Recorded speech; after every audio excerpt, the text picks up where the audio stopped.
My wife smiled and called me the help in my own driveway. The neighbors laughed, and I felt something inside me go still. She thought she was rewriting my role. She didn't realize I'd started holding the pen. Before we continue, please subscribe to the channel and let us know where you're listening from in the comments. My name is Tom, I'm 69 years old, and this is what really happened. Plastic chairs scraped the asphalt as people shifted for better shade. Country music leaked from a small Bluetooth speaker near the coolers. The air smelled like charcoal smoke and lighter fluid, mixed with sweet relish and cheap cologne. Linda's laugh rode above it all, bright, sharp, the kind of laugh that tells strangers, "I'm in charge here." She guided me forward with a palm to the middle of my back, like I was being delivered.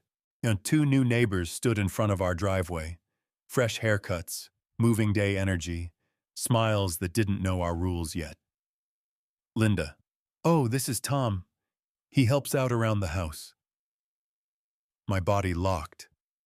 Not confusion. Recognition. I stood there with a sweating soda can slick in my hand, cold condensation running down my wrist. My paper plate bent under baked beans and potato salad as my fingers tightened. The words didn't float away like a joke. They sat on me. New neighbor, man. "Oh, gotcha." New neighbor, woman. "Nice to meet you, Tom." Linda smiled like she'd landed a punchline, like she'd placed me on the right shelf. Someone nearby let out a small, easy laugh, the kind people give when they don't want to be awkward. Me: "Nice to meet you both." Linda was already pivoting, collecting attention like tips. She'd planned this whole block party the moment she saw the moving truck across the street. We live in Cedar Ridge, outside Chicago. Neat lawns, attached garages, folks who wave with the same hand they hold their phone. Everyone acts friendly, but everybody watches. Linda watches hardest. She'd laid out name tags on a folding table I repaired twice. She stuck mini American flags from a Walmart pack into cups of pretzels. She called it welcoming. It felt more like staging. Every few minutes she issued orders sweet enough for company. Linda: "Tom, can you grab more ice?" Linda: "Tom, can you take this bag to the curb?" Linda: "Tom, can you refill the ketchup?" I did it. Quiet. Efficient. I'm used to being the one who keeps things running. I worked 36 years at the Joliet refinery, maintenance, operations, and overtime that paid for braces and a minivan. In places like that, you learn to stay calm under pressure. You learn that the loudest person isn't always the strongest. Linda drifted to the Forsters again, the new couple, and pointed at our house like it was her trophy. Linda: "We really put a lot into it. I had a vision." I heard the pronoun. One. Not we. Mr. Forster: "It's beautiful. Must have been a project." Linda tilted her head toward me without meeting my eyes. Linda: "Tom helps out." There it was again. Same line, same weight. Mrs. Forster's smile stayed polite, but her gaze slid over me like I was part of the setup. Mrs. Forster: "Well, it's nice to have help." Help. Like I was hired. Like I clocked in. A man named Rick, 2 houses down, slapped my shoulder near the coolers. Rick: "Tom, you're the one who fixed my mailbox after that windstorm." His hand was heavy and real. It reminded me I wasn't invisible. Me: "Yeah, post snapped clean." Rick: "Saved me a contractor bill. Appreciate you." Linda heard the praise and stepped closer, looping her fingers around my elbow. Gentle pressure. Steering pressure.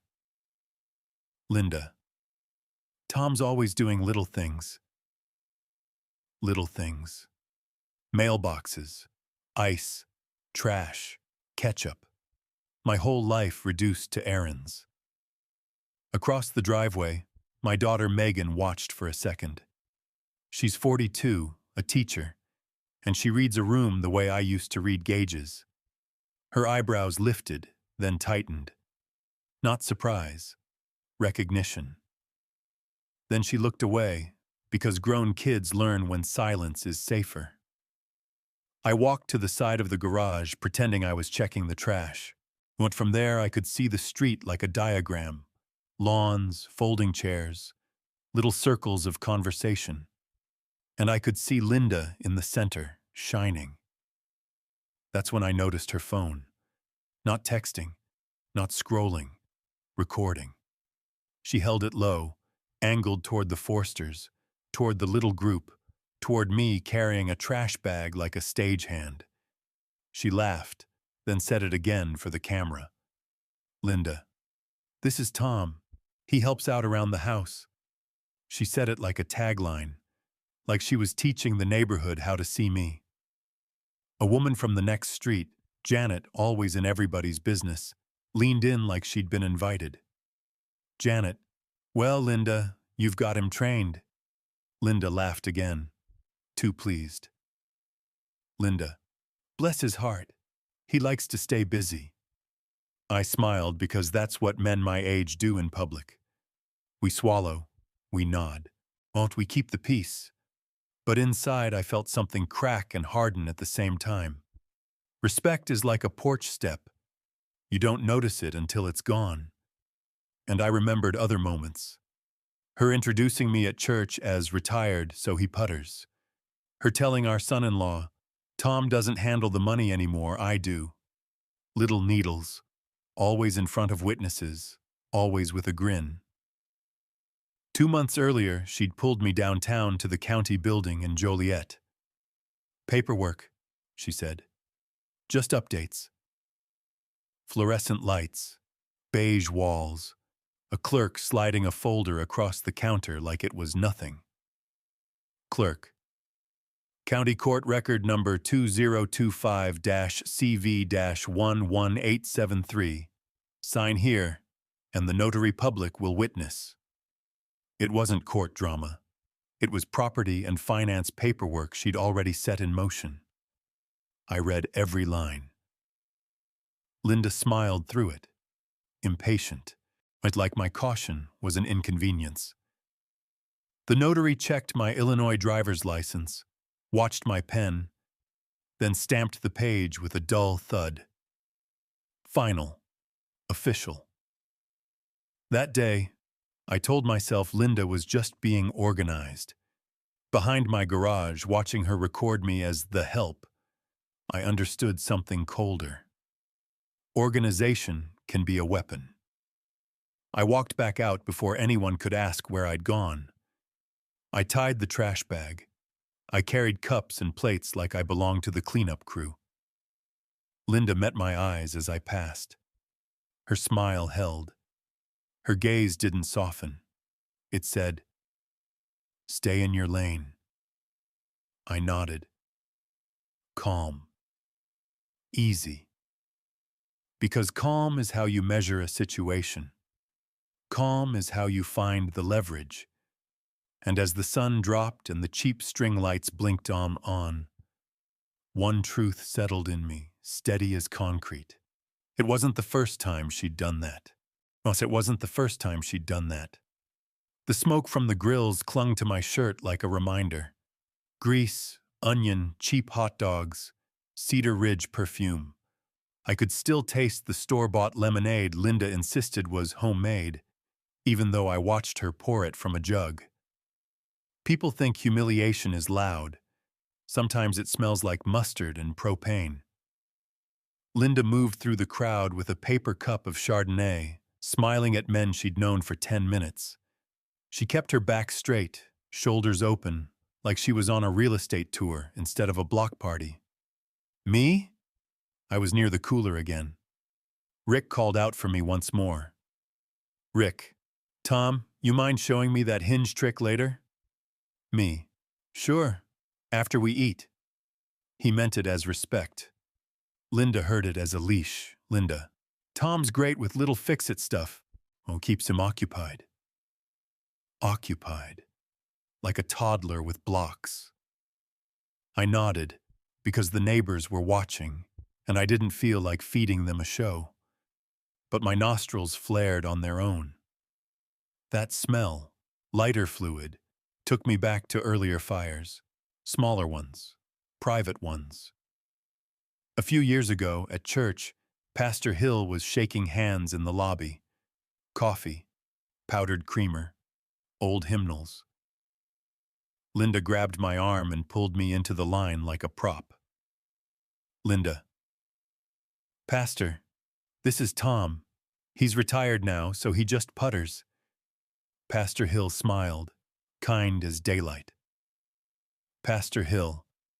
Well, Tom, we can always use steady hands around here. Steady hands. He meant service. Linda heard free labor. On the drive home, she said it like a compliment. Linda. See? You'll be useful. Useful. Not loved. Not respected. Useful. I told myself she didn't mean it the way it landed. That's what I did for years. I translated her sharpness into something softer so I could live with it. I turned insults into jokes so the house could stay quiet. Quiet isn't peace. Quiet can be surrender. At Thanksgiving at my sister's place in Naperville, the kitchen smelled like turkey drippings and cinnamon candles. My sister Donna asked about my refinery days, the old co-workers, the shutdowns. Donna. Tom, remember that winter you worked 12-hour shifts for 3 weeks? Me. Hard to forget. Linda slid in with a grin, slicing pie like she was slicing the past. Linda. Oh, he makes it sound heroic. He just followed orders. Followed orders. Like I never made decisions. Like I never found a crew safe. Donna's smile twitched. She looked at me, then at Linda. Donna. Well, those orders paid for your college, Megan. Linda laughed, quick and bright. Linda. Sure. But you know Tom, he's not exactly ambitious. Ambitious. The word smelled like burnt sugar and judgment. I remember staring at the steam rising off my coffee cup, thinking, don't ruin Thanksgiving. Don't make Donna choose sides. Don't make Megan uncomfortable. So I let it slide. Again. The pattern wasn't just words, it was timing. Linda waited for witnesses. In private, she could be warm. She'd rub my shoulder during a movie.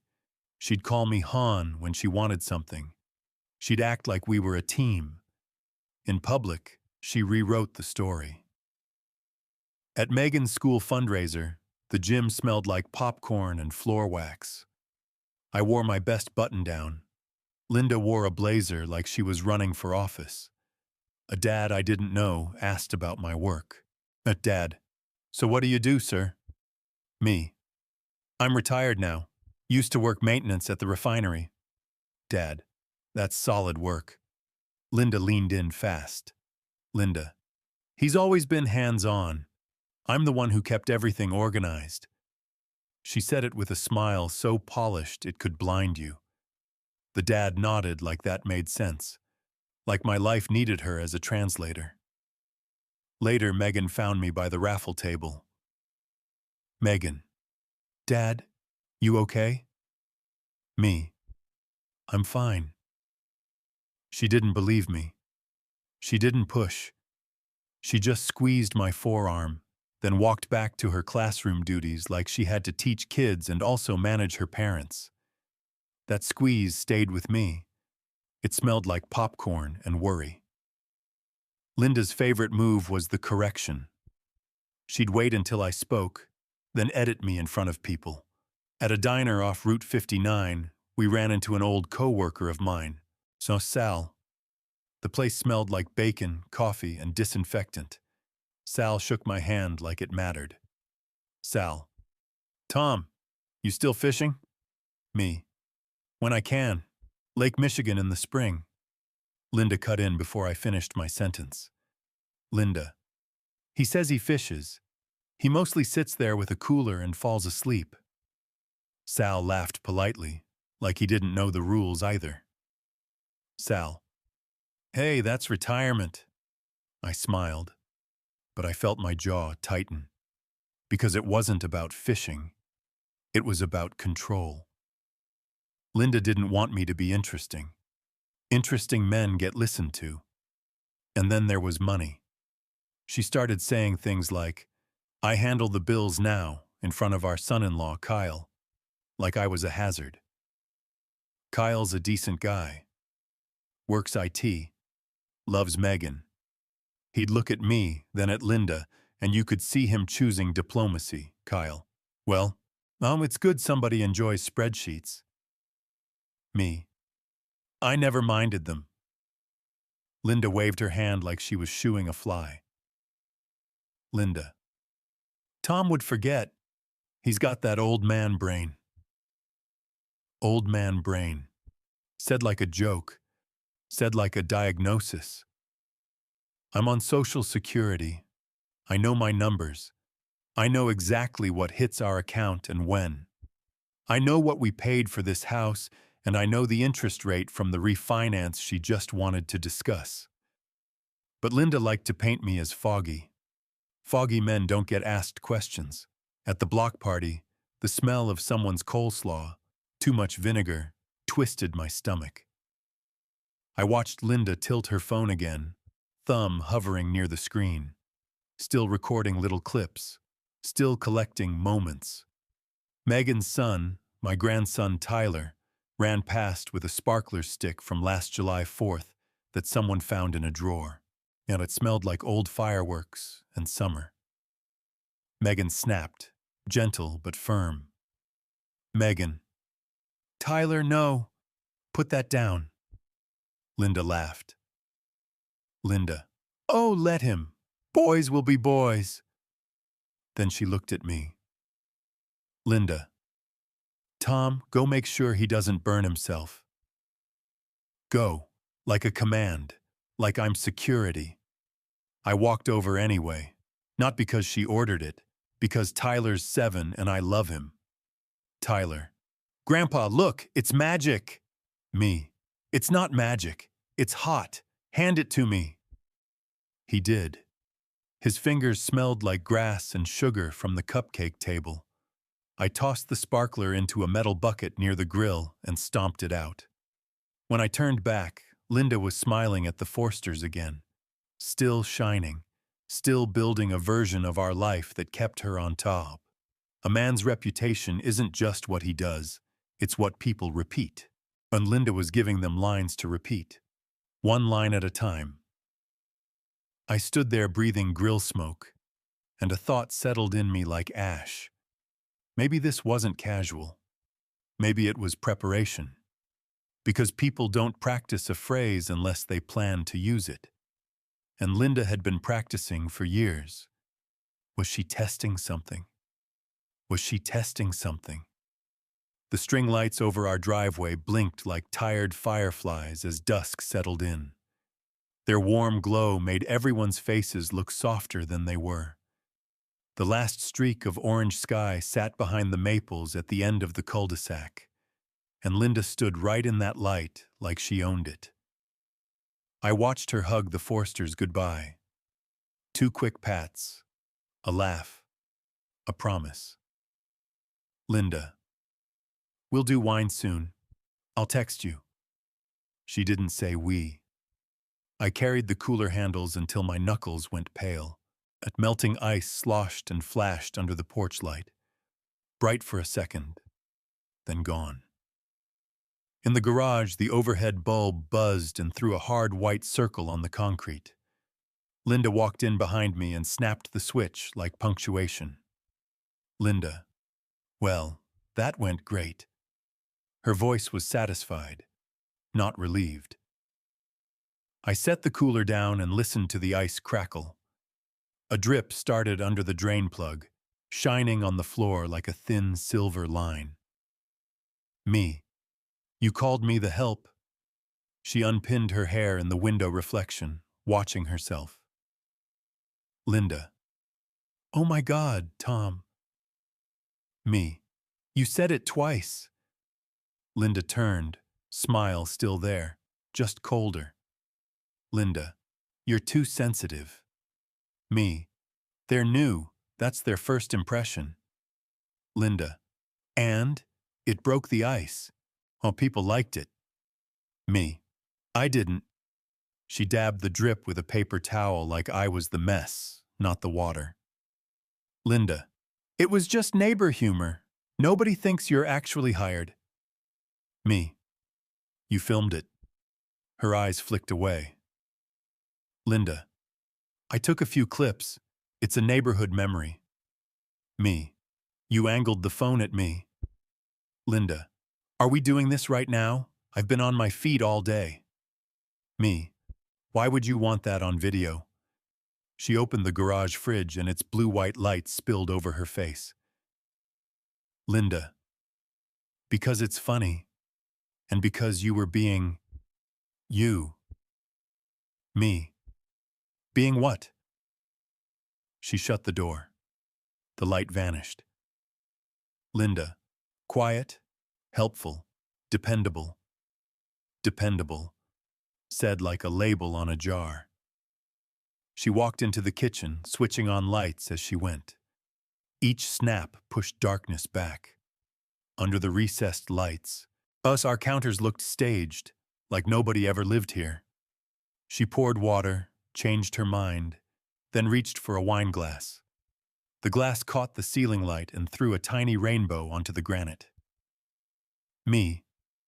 You enjoyed it. Linda took a sip. Linda.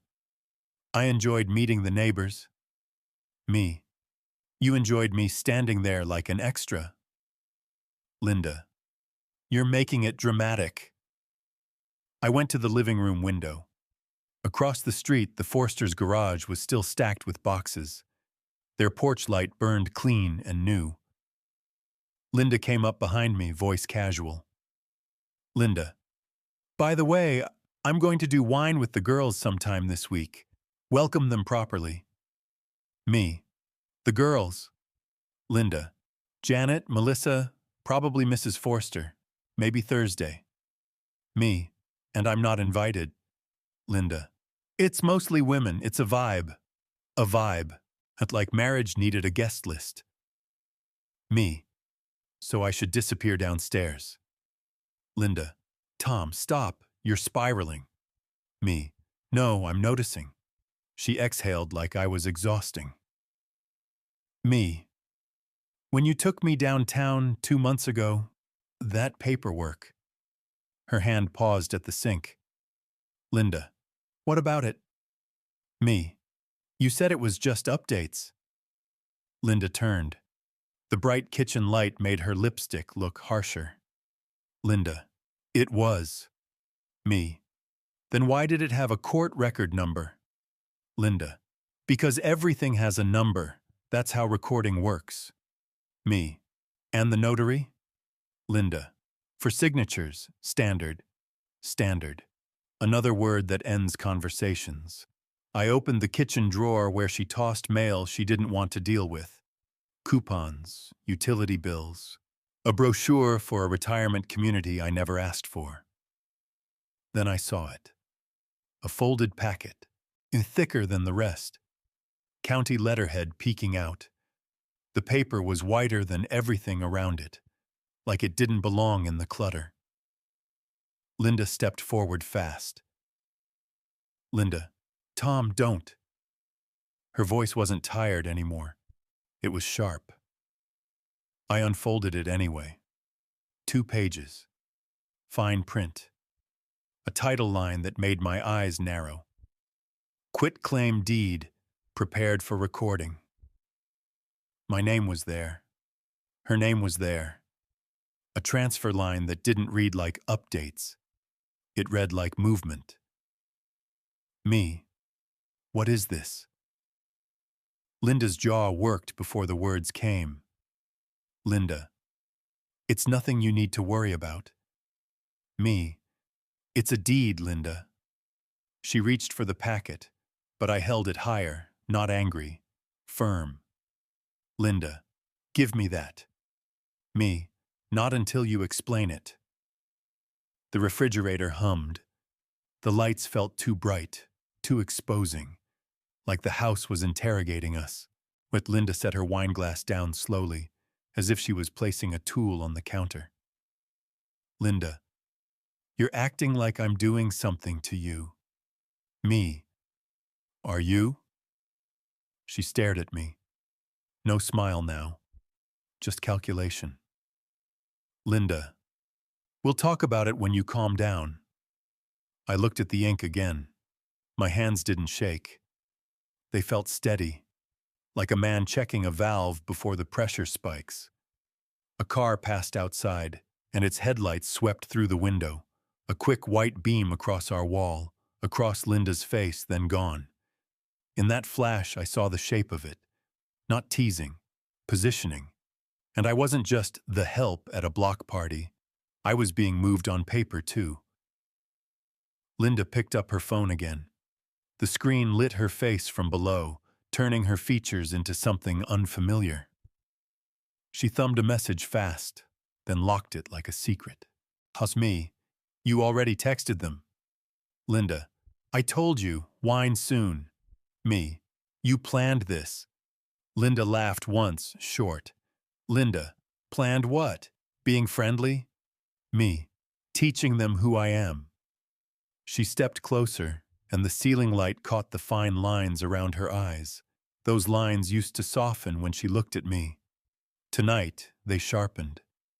Linda. Tom, listen to yourself. Me. I am. For the first time in a long time. That was the truth. I'd been living on autopilot, letting her narrate our marriage like a guided tour. The lights were on now, every flaw visible, every exit sign. A man can lose money and earn it back. He can lose strength and find a way around it. But when respect goes missing in public, people start treating you like you left it on the curb. I held the deed again, letting the bright kitchen light hit it flat, with no shadows, no hiding, just black ink and intent. Linda watched my eyes move across the page like she was watching a lockpick. Linda. You're not going to embarrass me over this. Me. You already embarrassed me. You just called it humor. Her nostrils flared. She didn't like that. She liked me quiet, agreeable, half-lit. Linda. This neighborhood runs on impressions. Me. So does a marriage. For a second, neither of us moved. The recessed lights hummed. The granite counter reflected our faces back at us, two strangers in the same house. Linda reached out like she might touch my arm, then stopped herself. Linda. Put it away. We'll talk tomorrow. Me. No, we talk now. She looked past me toward the hallway, like she was imagining witnesses that weren't there. Then she smiled again, small, controlled, the same one she used on neighbors. Linda. Fine, it's paperwork, protective paperwork. Me. Protective for who? Her eyes hardened. Linda. For me, for us. She set us at the end, like an afterthought. The light above the sink flickered once, just a tiny stutter, and I took it as a sign of age. Not the bulb, the act. I folded the pages carefully, not because I respected her secrecy, but because I respected the evidence. Paper doesn't raise its voice. Paper just waits. And in that bright, unforgiving kitchen, I made a quiet decision. If she wanted to rewrite my place in this world, she'd have to do it with my signature. And I'd stopped signing in the dark. And I'd stopped signing in the dark. I set the folded deed packet on the table like it could stain the wood. The paper felt heavier than it should, but my fingertips caught on the sharp edges. Linda washed her hands at the sink, slow, like water could rinse away my question. Her ring clicked against the faucet. Linda, you're not sleeping on this, Tom. You'll work yourself up. Me, I'll sleep fine. She reached for the packet. I slid it toward myself first. Not fast, just final. Linda, you're being stubborn. Me, I'm being careful. She went upstairs. Her slippers slapped the steps, one after another, control by sound. When the bedroom door latched, the click was clean and closed. I stayed at the kitchen table and opened the packet again. Paper rasped against paper. My thumb ran over the printed lines, feeling the slight ridges where the printer pressed hard. Quitclaim deed, prepared for recording. So I pulled our file tote from the hall closet, an old Home Depot box with an orange lid that never snapped right. The plastic flexed under my grip, biting into my palm.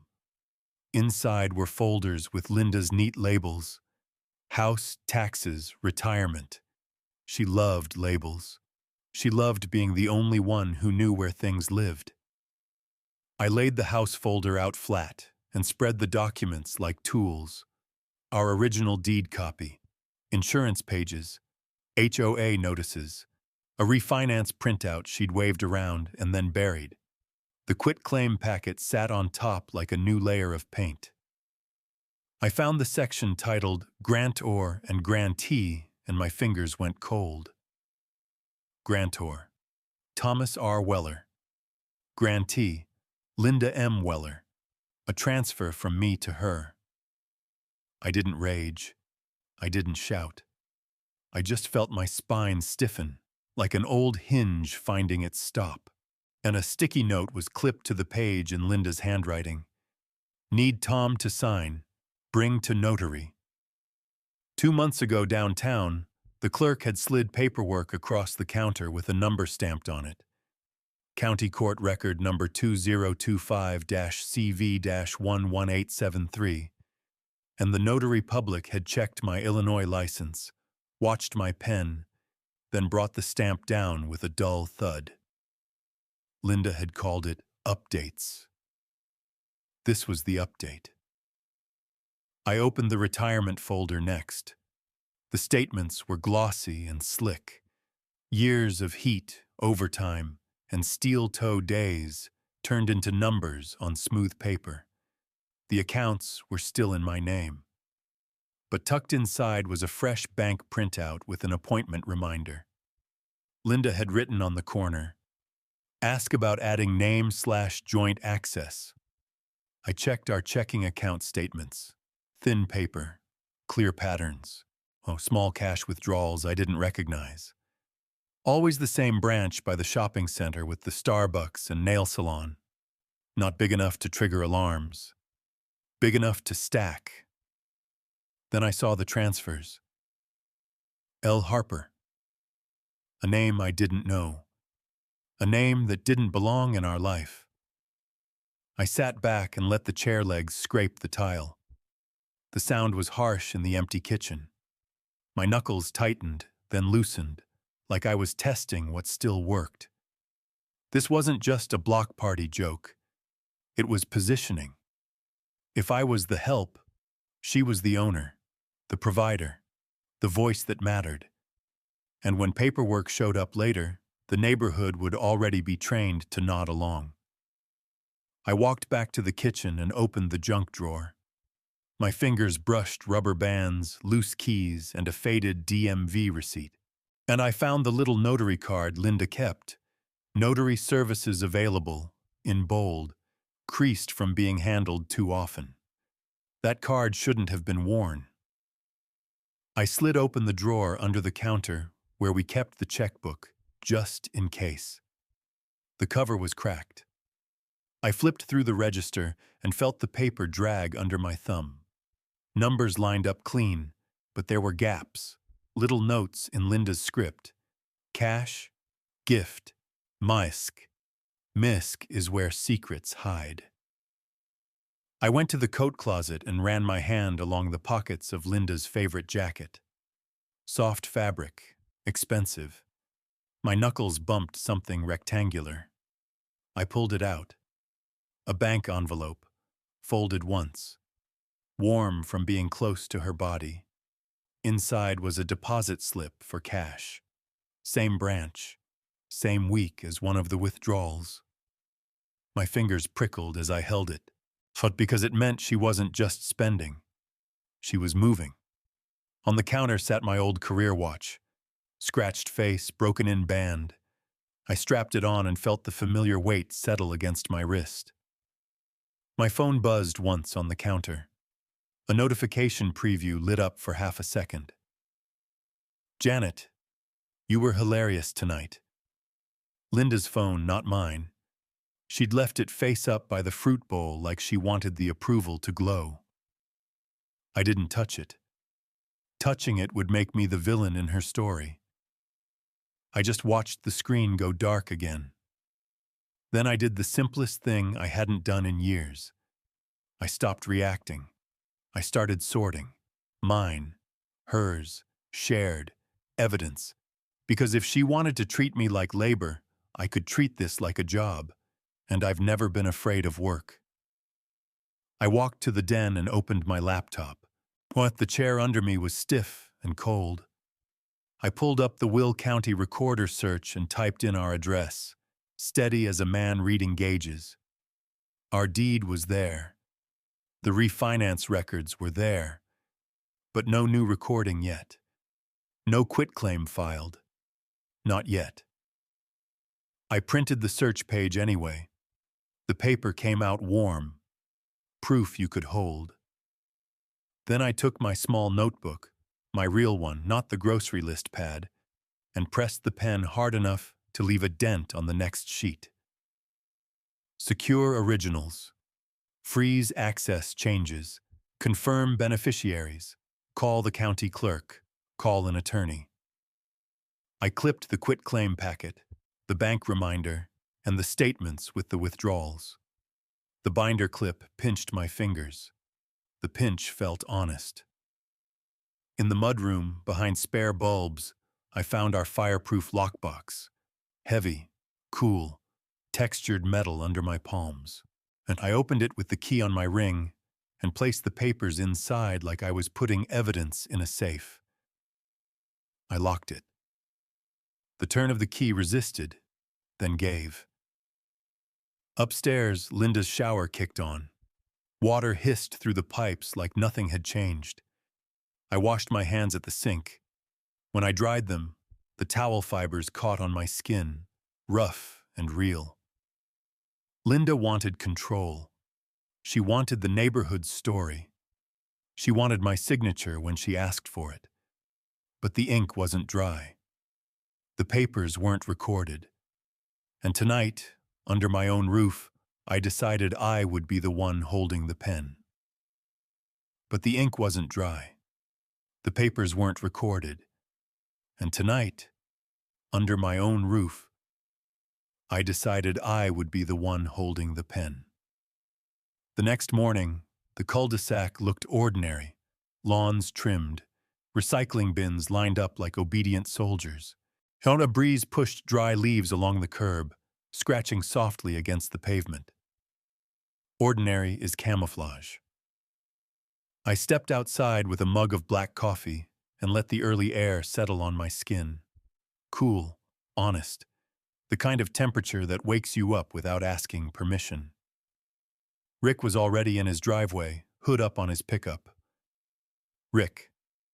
Morning, Tom. Me. Morning. He wiped his hands on a rag and walked over, smelling like motor oil and Irish Spring soap. Rick, hey, about last night. I waited. Rick, that help joke, that was something. He didn't laugh. Me. Was it? Rick shifted his weight. Rick. Didn't sound like a joke to me. There it was. Not applause, not pity. Just confusion. Me. People hear what they're taught to hear. Rick nodded slowly. Rick. Well, for what it's worth, but you're the one who fixed half this street after that windstorm. Folks remember that. He clapped my shoulder once and went back to his truck. No spectacle. Just a small correction in the air. Reputation doesn't vanish overnight. It erodes, or it gets rewritten. Linda came out around 10, sunglasses on, phone already in hand. She moved like yesterday had been a success. Linda. I'm heading to the store. We're low on sparkling water. We weren't. Me. I'll come. She paused. Linda. Why? Me. Because I need to stop by the bank. Her lips tightened behind the sunglasses. Linda. For what? Me. To review our accounts.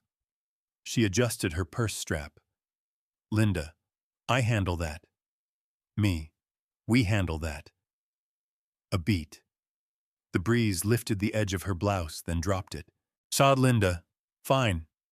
The branch by the shopping center sat between a Starbucks and a nail salon, just like the statements showed. Automatic doors sighed open as we stepped inside. The air conditioning hit my face, dry and artificial. A young banker named Evan greeted us. Tie too tight. Smile too rehearsed. Evan. Good morning, Mr. and Mrs. Weller. How can I help you today? Linda answered before I could. Linda. We just need a quick clarification on our joint accounts. Joint. I placed my ID on the desk. The plastic felt solid. Real. Me. I'd like full statements for the past 6 months. Printed. Evan glanced at Linda, then back at me. Evan. Of course. Linda's knee bounced under the desk. I could see it from the way her purse strap trembled. The printer hummed behind the counter. Paper slid out, one sheet at a time. At each page, a record of quiet movement. Evan handed them over. Evan. Anything specific you're looking for? Me. Just understanding. Linda forced a laugh. Linda. Tom's being thorough in retirement. Thorough. She meant suspicious. I scanned the pages right there. Same small withdrawals. Same transfers to L. Harper. Me. Who is L. Harper? Linda didn't answer immediately. Linda. A friend? Me.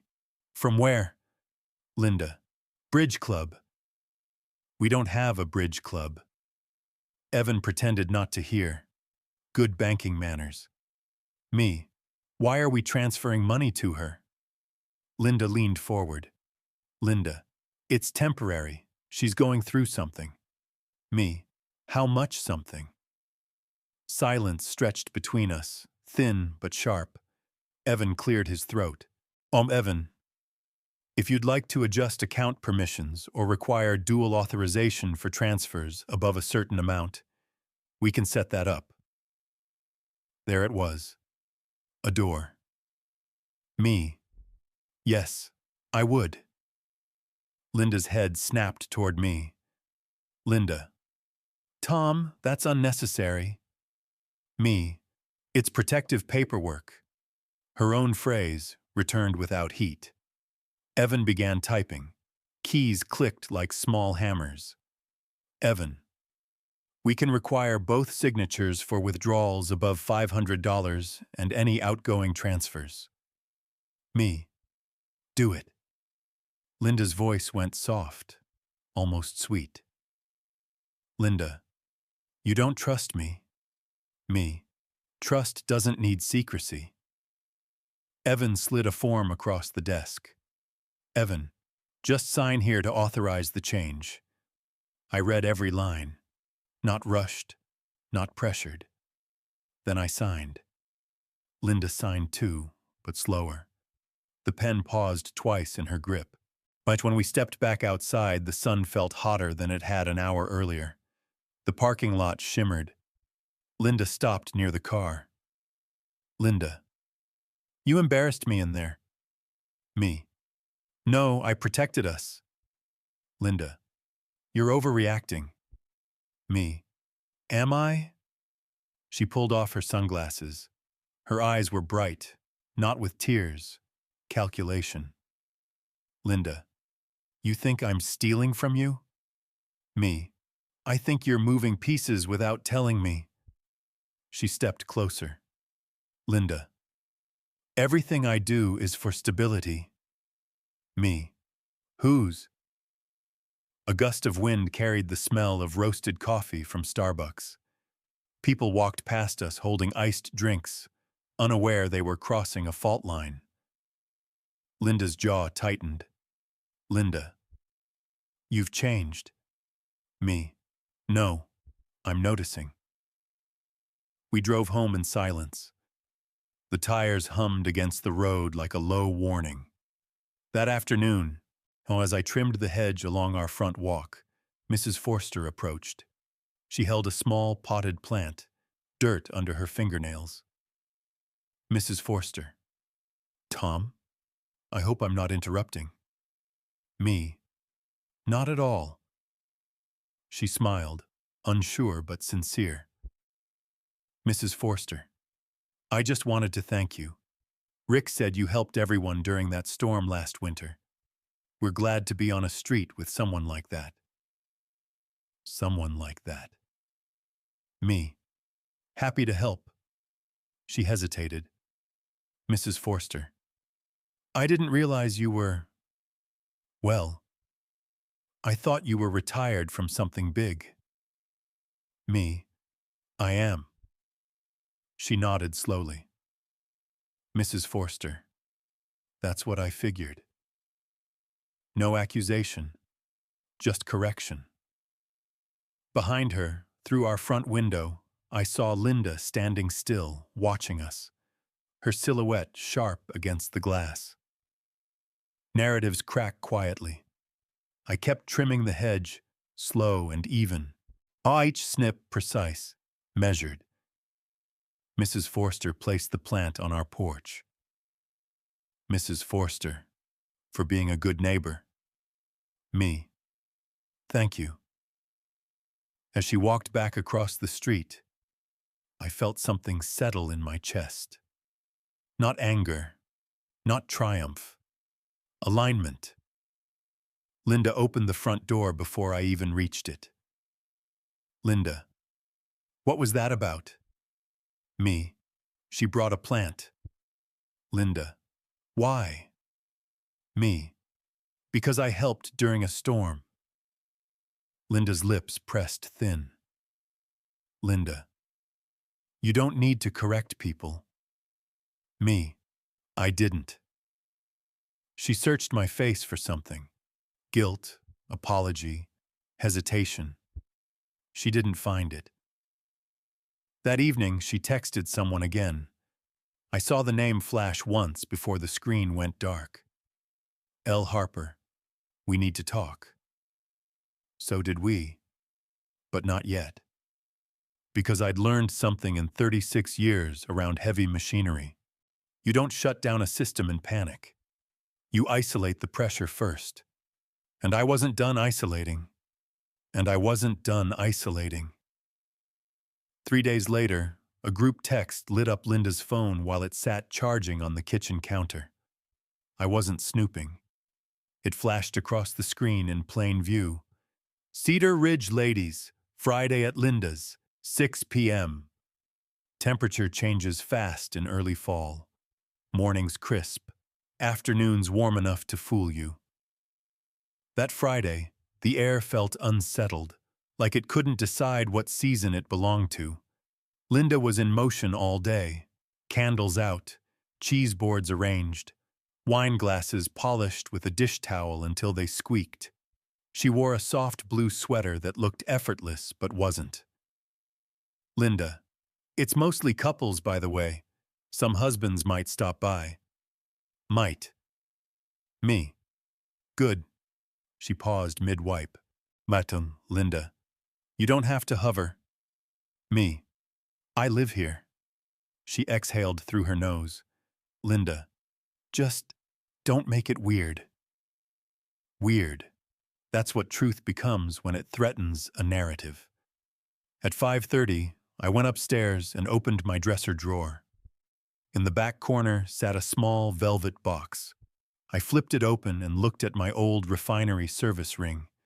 Silver, worn smooth at the edges. 30 years etched inside. I slid it onto my finger.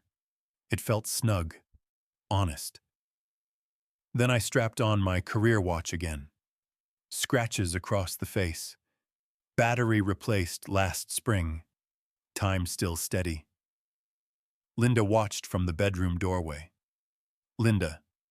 You're dressing up? Me. For company. She studied the ring. Linda. You haven't worn that in years. Me. Maybe I should have. Downstairs, the house filled slowly. Perfume, hairspray, a hint of expensive red wine uncorked too early. Laughter layered over light jazz from the speaker. Janet arrived first, loud and certain. Janet. Linda! This looks amazing! Melissa followed, then Mrs. Forster, carrying a bottle of Pinot Noir like an offering. I stepped into the living room with a steady gait. Not loud, not apologetic. Rick showed up a few minutes later with his wife, Carol. Rick. Tom. He nodded once at the ring. Rick. Haven't seen that in a while. Me. Felt right tonight. Linda moved through the room, topping off glasses. Linda. Tom's just joining for a bit. For a bit. Janet grinned. Janet. Don't worry, Linda. We won't steal him for dish duty. Laughter scattered across the room. I didn't smile this time. Me. I don't do dish duty. It wasn't sharp. It was flat. Janet blinked, unsure if she missed the cue. Mrs. Forster stepped closer. Mrs. Forster. Tom, Rick mentioned you handled a lot of the renovations here yourself. Linda cut in quickly. Linda. Oh, he tinkered. I coordinated. Coordinated. Rick tilted his head. Rick. Didn't you say you managed the contractor bids yourself, Tom? I looked at him, then at Linda. Me. I reviewed 3 bids, negotiated 2 down, scheduled the inspections. Silence didn't fall, but attention shifted. Melissa leaned forward. Melissa. That's impressive. We're thinking of redoing our kitchen. Linda laughed lightly. Linda. He likes to think he was the general contractor. Me. I was. The words landed without volume. Just wait. I picked up a napkin and wiped a small drip of wine off the counter. The fabric felt rough between my fingers, and I folded it carefully and set it aside. Me. Permit filings were under my name. City of Naperville. Inspections signed off. Mrs. Forster looked genuinely curious. Mrs. Forster. You handled all that? Me. Yes. Linda's smile thinned. Linda. Tom keeps records of everything. Me. I do. Rick chuckled. Rick. Man kept our street from flooding last winter, too. Carol nodded. Carol. Rick said you were out there at 6 a.m. clearing storm drains. Me. Couldn't let it back up. Linda set down her wine glass harder than necessary. Linda. He doesn't like to sit still. Janet raised her glass. Janet. To active retirement. They clinked. I didn't lift mine. Me. I'm not retired from being capable. The jazz track changed to something slower. The bass line vibrated lightly through the hardwood floor. Mrs. Forster's husband. Mark arrived late. He shook my hand firmly. Mark, I heard you used to work refinery operations. Linda opened her mouth. I answered first. Me. Maintenance supervisor. 36 years.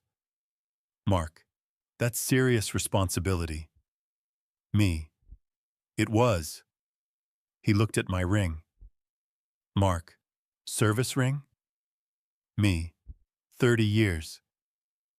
He nodded with respect, not curiosity. Mark. That's not help. That's leadership.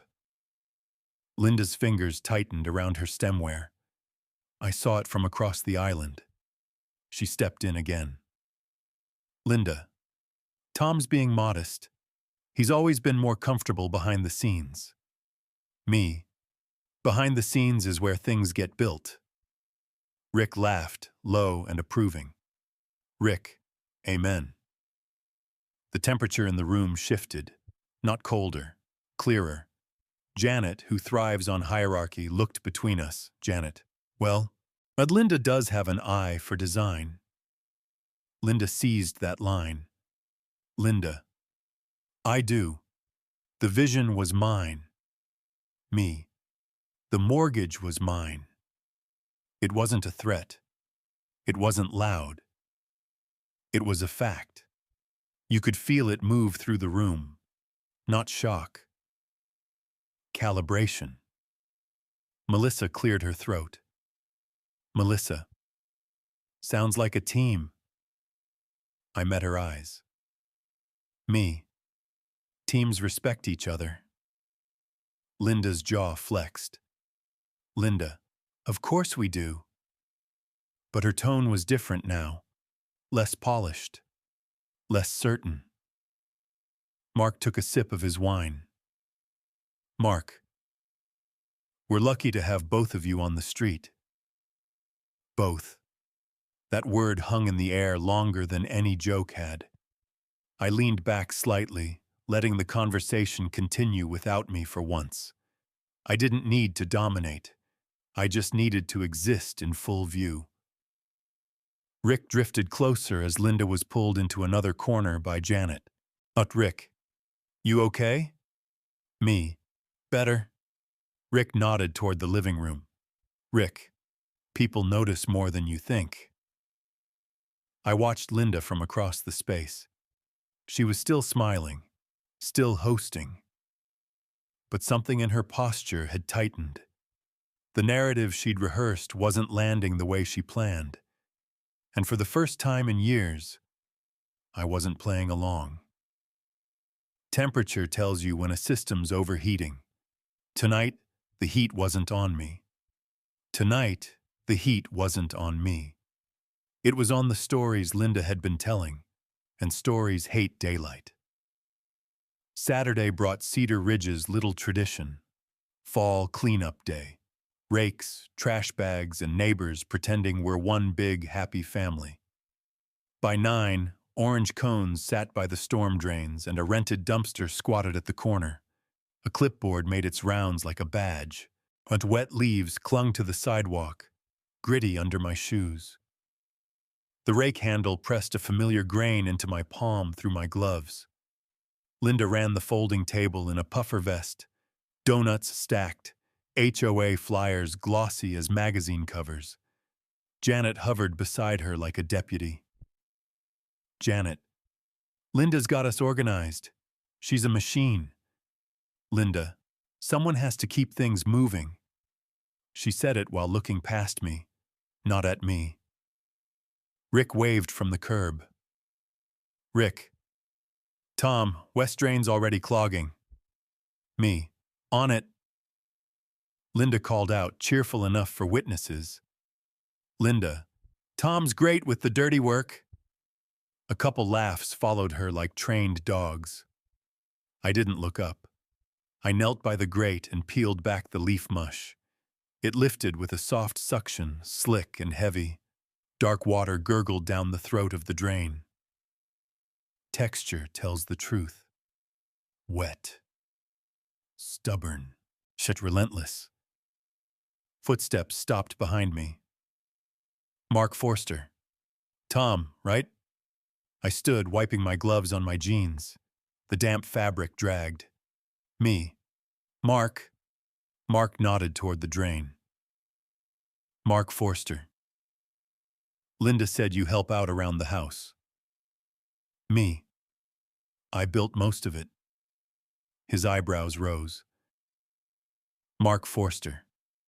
She talks like she's the only one steering. Me. People talk. I didn't offer more. I didn't need to. Mark glanced at my service ring. Mark Forster.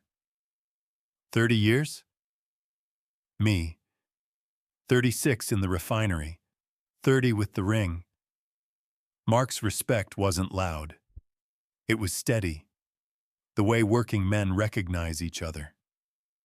Across the street, Dan fought the dumpster latch. Metal screeched. He yanked again. Dan. This thing's stuck. I walked over, took the cold latch in my gloved hand, angled it a hair, and it clicked free. Dan. How'd you? Me. Misaligned hinge. Dan laughed, half embarrassed. Dan, this neighborhood needs you. Linda stepped in instantly, smile polished. Linda. Oh, he loves being useful. Useful again. Like a sticker. I kept my voice flat. Me. I don't mind helping. I mind being reduced. Dan's smile thinned, not offended.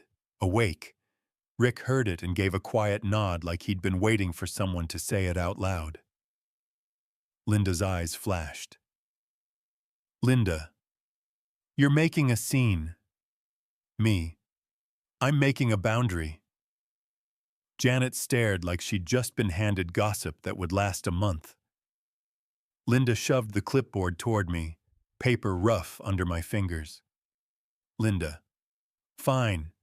Since you're so capable, take sign in. Be helpful. The pen sig onam on its cheap chain was sticky with frosting. I set the clipboard on the table anyway and started checking names. Well, the line formed fast, not because Linda told them to, but because the street needed someone calm to run the system. Carol handed me a roll of contractor-grade trash bags. Thick plastic, ridged, the kind that doesn't split. Carol. These are the good ones. Me. Thank you. Linda watched the line grow at my table. Her posture tightened. Hosting is easier when you're the only center. Then Mrs. Carlson rolled up in her mobility scooter, Cub's cap pulled low. Her cardigan looked soft but worn, sleeves pilled at the cuffs. Mrs. Carlson. Tom, you here? Me. Morning, Mrs. Carlson. She pointed her cane at the storm drain like it had offended her personally. Mrs. Carlson. My basement stayed dry last winter because you cleared that thing. I told my son you're the reason. Her voice carried. Old voices cut through crowds. Mrs. On Carlson. Somebody called you the help at that party. I said, no, honey, that man's the backbone. A few people chuckled, not cruel, relieved. Linda's face drained under her makeup. Janet coughed like she could erase the sentence. Mrs. Carlson looked at Linda. Mrs. Carlson. Linda, dear, don't talk your husband down like a lawn ornament. Linda tried to smile. Linda. Mrs. Carlson, it was just... Mrs. Carlson. Save it. I'm old, not deaf. Rick snorted. Mark hid a grin behind his paper cup. Linda clapped her hands, trying to regain the rhythm. Linda. Okay. Chili time soon, but first, group photo by the mailbox. The mailbox sign said Cedar Ridge in big white letters. Linda loved that sign. It made the street feel like a brand. People drifted over. Linda raised her phone, low angle, same as the block party, and her eyes flicked to me. Linda. Tom, scoot back. You're blocking the sign. My gloves were still damp. The fabric stuck lightly to my palms. I didn't move. Me. No. One word. Quiet. Heavy. Linda blinked fast. Linda. Tom, don't. Me. I'm standing where I belong.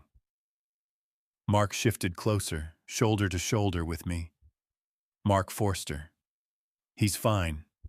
Rick added, easy but firm. Rick. Let the man be in the picture for once, Linda. Linda smiled thinly and snapped the photo anyway. The click sounded small. The change it marked didn't. Chili came out in flimsy paper bowls. The rims felt rough against my fingers. The spoons flexed, cheap plastic fighting heat. Linda made hostess rounds, laughter on cue, but she didn't look at me once. Then her phone lit up on the table. A preview, bright as a flare. L. Harper. Linda's thumb hovered, and her shoulders stiffened. She locked the screen fast and lifted her chin like a challenge. Linda. Enjoying yourself? Me. I'm learning. Her eyes narrowed. Linda. About what? Me. About who's been talking. Her smile dropped for half a second. And in that half second, I saw it clear as the grit on my gloves. She wasn't just managing impressions. She was managing witnesses. I folded the sign-in sheet and felt the paper's sharp crease under my thumb. A simple thing, but it felt like control returning to my hands. Linda walked back toward the house ahead of everyone, heels tapping the porch boards like a warning. She didn't turn around. She didn't have to, because the next move wasn't going to be made in public. It was going to be made on paper. And I could already feel the pen waiting. Sunday afternoon carried a different kind of quiet. No rakes, no music, just the low hum of lawnmowers in the distance and the faint echo of a football game drifting from someone's open garage. I was in the driveway sanding the edge of an old cedar bench I'd built years ago. The grain ran uneven under my fingers, catching the sandpaper in soft resistance. Fine dust settled along my wrist, light as memory.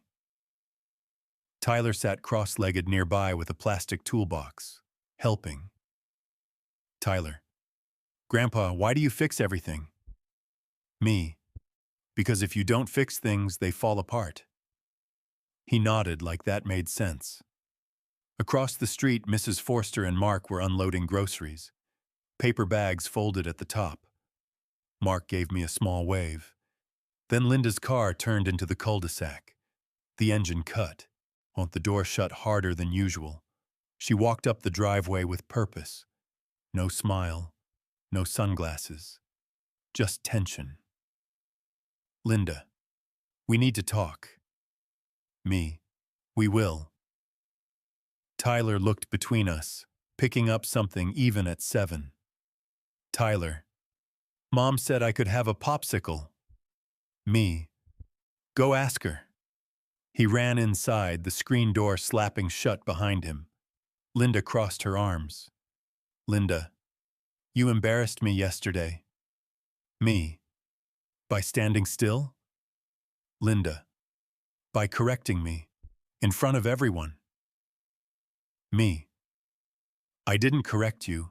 I clarified.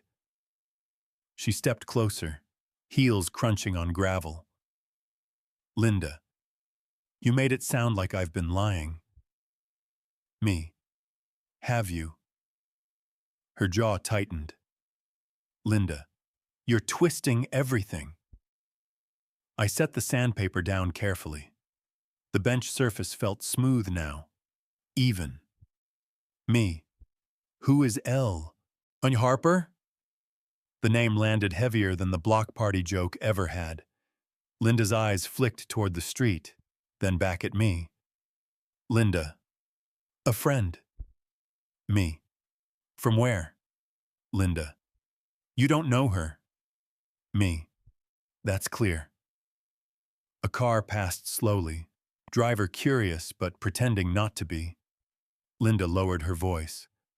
Linda. She's helping me with options. Me. Options for what? She didn't answer right away. Instead, she reached into her purse and pulled out a folded brochure. Glossy. Cream-colored. The cover showed a neat brick townhouse with trimmed hedges and a cheerful porch. Ridgeview Commons. Active living for independent women. My chest didn't tighten. It went steady. Me. Independent women. Linda. It's just information. Me.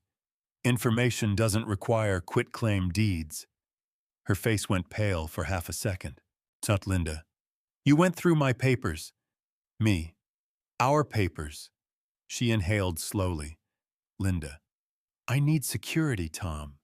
Me. From me? Linda. From uncertainty. Me.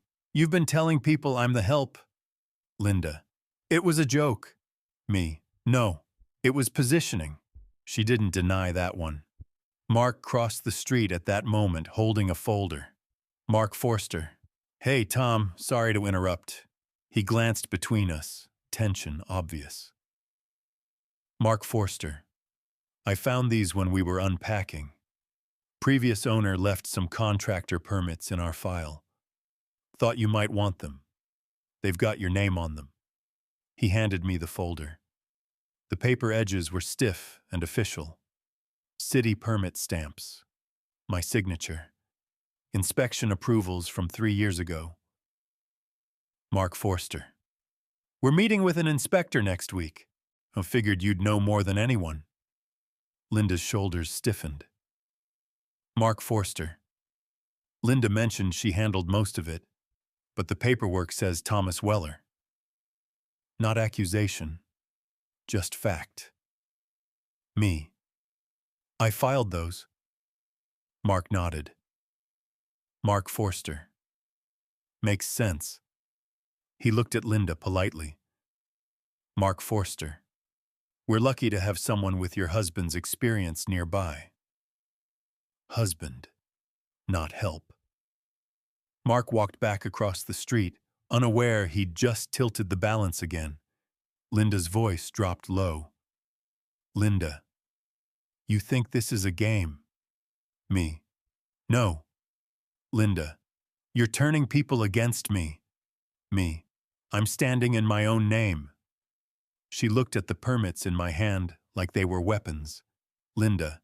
I've given this family everything. Me. So have I. Silence stretched between us, thin and electric.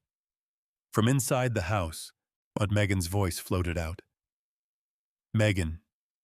Dad? Can you look at Tyler's science project? I glanced toward the door, then back at Linda. Me. We're not done. Linda. Neither am I. She walked inside, heels sharp against the tile. I stood there holding city permits that bore my signature. Ink that proved I was more than a punchline. Across the street, Mrs. Carlson raised her hand in a small salute. Mrs. Carlson. Storm's coming this week. Don't forget the drains. Me. I won't. Because some roles aren't assigned by marriage. They're earned. And the more Linda tried to shrink me, the more the neighborhood saw the outline she'd been hiding. This wasn't loud revenge. It was alignment. And alignment spreads. It was alignment. And alignment spreads. That night, the house felt different. Not louder. Not colder. Just stripped of illusion. The hallway light cast long shadows along the baseboards, stretching thin like old excuses.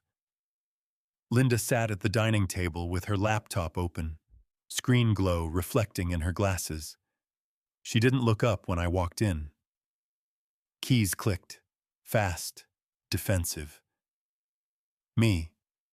We're talking now. She kept typing for another second, then closed the lid slowly. Linda. Fine. I set the folder of permits on the table between us. The paper made a clean, deliberate sound against the wood. Me. You've been telling people you handled the renovations. Linda. I did handle parts of it. Me. You handled decor. I handled structure. Linda. Why does it matter? Me. Because you're rewriting history. Her mouth tightened. Linda. You're obsessed with this. Me. No, I'm aware of it. She leaned back in her chair. Linda. You've been distant for years, Tom. Me. I worked. Linda. You hid behind work. Me. I provided. She shook her head. Linda. Money isn't presence. Me. Respect isn't optional. That landed. She looked away first. Linda. I needed something that was mine. Me. You have your name on half of everything. Linda. Half isn't control. There it was. Not security. Control. I pulled the quitclaim packet from my folder and placed it on the table. The pages slid forward like a quiet accusation. Me. You wanted the house. Linda didn't touch it. Linda. I wanted protection. Me. From what? Linda. From being stuck. The word echoed in the room. Me. Stuck with me. Linda's voice sharpened. Linda. Don't twist it. Me. Then explain L. Harper. Her fingers gripped the edge of the table. And Linda? She's a financial advisor. Me. Bridge club. Linda flinched. Linda. I didn't want you overreacting. Me. So you lied. Silence. She inhaled through her nose. Linda. She said I should secure assets before making any changes. Me. Changes like Ridgeview Commons. Linda's face hardened. Linda. I went to look, that's all. Me. And the cash transfers. Linda. Consultation fees. Me. Without telling me. Linda's voice dropped. Linda. You wouldn't have understood. Me. Try me. She stood abruptly, chair scraping. Linda. I am tired of feeling secondary. Me. So you made me smaller. Linda. I built this social circle. Me. On my foundation. Her eyes flashed. Linda. Everything isn't about your job. Me. It's about truth.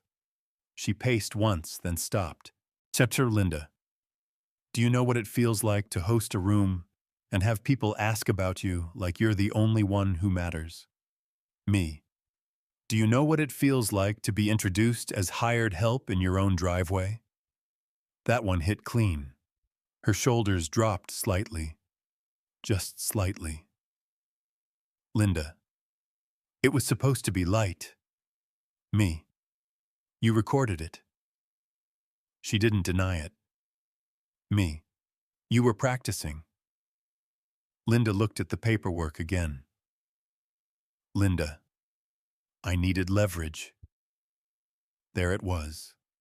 Not misunderstanding. Strategy. Me. Against your husband. Linda. In case. Me. In case what? She swallowed. Linda. In case I wanted out. The house absorbed that sentence. No echo, just wait. I didn't raise my voice. Me. Then you talk to me, but you don't reposition me. Linda. You never listen. Me. I listen when someone speaks honestly. She stared at me like she was seeing a version she didn't rehearse for. Linda, what are you going to do? Me. I already adjusted the accounts. Her head snapped up. Linda, you what? Me. Dual authorization. Transfers above 500 need both signatures. Color drained from her face. Linda, you had no right. Me. It's my name on those accounts. Linda, you're locking me out. Me. I'm locking us in. She laughed once, brittle. Linda, you're scared. Me. No. I folded the quitclaim deed back into its envelope. Me. I won't sign this. Her jaw tightened. Linda, you're forcing me. Me. I'm setting a boundary. She leaned against the counter, arms crossed. Linda, so what now? Me. Now we're honest. Linda, or what? I met her eyes evenly. Me. Or we go to county court and do this properly. The words were calm, clear. Not a threat, a route. Her breathing changed, slower. Linda, you'd drag this public. Me. You already made it public. She looked toward the front window, toward the street she'd curated. For the first time since the block party, her posture softened, not defeated, but aware. Linda, you've changed. Me. No. I held her gaze. Me. I stopped freezing. The silence between us wasn't empty anymore. It was decision-shaped. And whatever came next, it wasn't going to be narrated by her alone. The silence between us wasn't empty anymore. It was decision-shaped. Linda didn't sleep in our bedroom that night. I heard the guest room door close around midnight. Well, not slammed, not dramatic, just chosen. Morning light filtered through the blinds in thin stripes, cutting across the hardwood floor. Dust floated in it, visible now that the air was still. I made coffee the way I always do, measured, black. No sugar. The machine hummed steady, dependable. I've learned to appreciate things that do what they promise. Linda came downstairs wearing yesterday's sweater. No makeup, no performance. She stood at the edge of the kitchen like a guest. Linda, I didn't think you'd push back. Me, I didn't think you'd plan an exit. She looked at the counter, at the folder I'd left there on purpose. Quitclaim deed, bank statements, permit copies, not hidden, not waved around, just present. But Linda, Ridgeview was a tour. Me, and the deed. Linda, advice. Me, without me. She pulled out a chair and sat slowly. Linda, I felt invisible. The word hung there. Me, so you made me invisible first. She didn't argue. Linda, you've always been steady, solid. Everyone respected you. I was the one pouring wine and smiling. Me, you chose that role. Linda, did I? We sat in that question. For years, I let her narrate us. I let her edit me down to something manageable. It was easier than conflict, easier than confrontation, easier than risking fracture.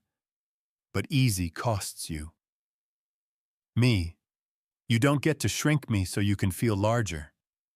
Linda's eyes filled, not with drama, with recognition. Linda, I didn't realize how far I'd gone. Me, you were rehearsing it.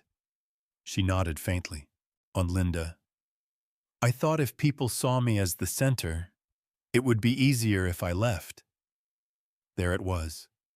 Plain. Me. You could have talked to me. Linda. I didn't know how. That part, I believed. We weren't perfect. We weren't a fairy tale. We were two people who built a life on schedules, bills, kids, routines. Somewhere in that machinery, something softened and something hardened. But disrespect isn't a communication style. Me. The house stays as it is. No transfers. Linda nodded. Me. The accounts require both signatures. A pause. Linda. Fine. Me. And if you want out, we go to county court like adults. With attorneys. Clean. Honest. She swallowed. Linda. You've already thought that far. Me. I had to. Silence again. Not hostile, measured. Outside, Rick's truck started up, while Carlson's scooter whirred faintly down the sidewalk. Cedar Ridge was awake, unaware it had just been part of our reckoning. Linda looked at me carefully. Linda, do you still want this? It wasn't pride now. It was vulnerability. I took a breath. Me. I want respect. She nodded slowly. Linda. Then we reset. Me. Reset doesn't mean pretend. Linda. No. She reached for the quitclaim packet and slid it toward me. Linda. Shred it. I held her gaze for a second longer, then stood and walked to the office. The shredder whined when I fed the first page through. The paper caught, then disappeared into thin white strips. The sound wasn't dramatic. It was final. Page by page, the plan unraveled into confetti. When I came back into the kitchen, Linda was still sitting there. Smaller somehow. Not diminished, just real. Oh, Linda, I'll call L. Harper. Me. Tell her what? Linda. That I'm not moving assets. Me. Good. She hesitated. Linda. And I'll text the group. Me. About what? Linda looked straight at me. Linda. About the block party. I waited. Linda picked up her phone, typed slowly, and read it aloud. Linda. Correction. Tom wasn't the help. He handled most of the renovations and permits on this house. I was joking, and it didn't land. She looked up. Linda. Is that enough? It wasn't perfect. It wasn't poetic. It was public. Me. It's a start. Her thumb hovered, then pressed send. That's the thing about narratives. They can be rewritten, but only if you're willing to admit the first draft was wrong. That afternoon, we walked the street together. Not arm in arm, not staged, just side by side. Mrs. Forster waved. Mrs. Oh, Forster. Tom, Mark said you're the guy to talk to about inspections. Me. Happy to help. Linda glanced at me, then added clearly, Linda. He's the reason this house stands the way it does. No laugh, no punchline, just fact. Rick tipped his cap as we passed. Rick. Backbone of Cedar Ridge. I didn't correct him, because I didn't need to. That night, I stood in our driveway again. Same concrete, same mailbox sign, same house. But I wasn't frozen. I wasn't waiting to be introduced. I was standing in my own name. That night at the block party, I froze. But I haven't been standing still since. If this story struck a chord, hit like, subscribe, and tell me what you think in the comments.